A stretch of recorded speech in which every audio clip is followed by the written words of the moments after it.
தெய்வ அனுகூலத்தால முழுமையா வாழ்க்கை மாறப்போறது மீன ராசிக்கு தான் இந்த குரு பயிற்சியில. உங்களுக்கு 5ஆம் இடத்துல வரக்கூடிய குரு பகவான் உச்ச நிலையில இருக்கிறது அப்படிங்கிறது உங்களுக்கு தெய்வாதீதமான எல்லா விதமான அனுகூலமும் உங்களுக்கு கிடைக்கப் போகுது அப்படின்னு அர்த்தம். உங்களோட குழந்தைகள் சார்ந்து எல்லா விதமான நல்ல விஷயங்களும் செய்ய ஆரம்பிக்க போறீங்க. இல்ல நிறைய பேருக்கு குழந்தை இல்லாதவங்களுக்கு கூட இந்த காலகட்டத்தில குழந்தை ஏற்படுறதுக்கும், அந்த யோகங்கள்லாம் உங்களுக்கு வர்றதுக்கும் வாய்ப்பு இருக்குது. குழந்தைகள் சம்மந்தமா, அவங்க படிப்பு சம்மந்தமா, உயர்கல்வி சம்மந்தமா ஏதாவது முயற்சிகள் எடுக்கணும் அப்படின்னா, கண்டிப்பா அதெல்லாம் ஒரு சக்சஸ் போகும். நீங்க ஒன் டைம் ட்ரை பண்ணாலே அதெல்லாம் சக்சஸ் பண்றது, அந்த மாதிரியான ஒரு நிலைமையில தான் இந்த குரு பகவான் உங்களுக்கு குடுக்க போறாரு. பாக்கியஸ்தானத்துல விழக்கூடிய குருவோட பார்வை அப்படிங்கிறது உங்களுக்கு உங்களோட ஆன்செஸ்டர் ப்ராப்பர்ட்டி இல்ல பூர்வீக சொத்துக்கள் இதெல்லாம் உங்களுக்கு கிடைக்கிறதுக்கும், அதில என்ன வில்லங்கங்கள் இருந்தாலுமே, அதெல்லாம் ஒரு கிளியர் பிக்சரா உங்களுக்கு கிடைக்கிறதுக்குமான ஒரு விஷயங்கள் இப்ப நடக்க போகுது.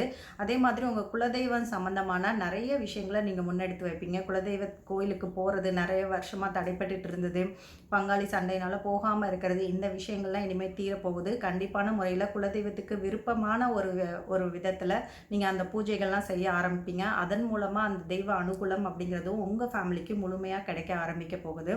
ஓவராலா இந்த மீன ராசிக்கு பார்த்தீங்கன்னா, நெறைய தொழில்ல ஆகட்டும், வேலையில ஆகட்டும், இல்ல குழந்தைகள் வரைக்குமே, இல்ல பாக்கியஸ்தானம் முதற்கொண்டு எல்லா விதத்திலுமே குருவோட அருள் அப்படிங்கிறது ரொம்ப ஃபேவரபிளா இருக்கிறது அப்படிங்கிறதுனால, நீங்களுமே உங்களோட குரு பகவான் வழிபாடு அப்படிங்கிறத பண்ணிக்கிறதன் மூலமா இந்த விஷயங்கள உங்க லைஃப்க்கு சீக்கிரமே அடைஞ்சுக்க முடியும்.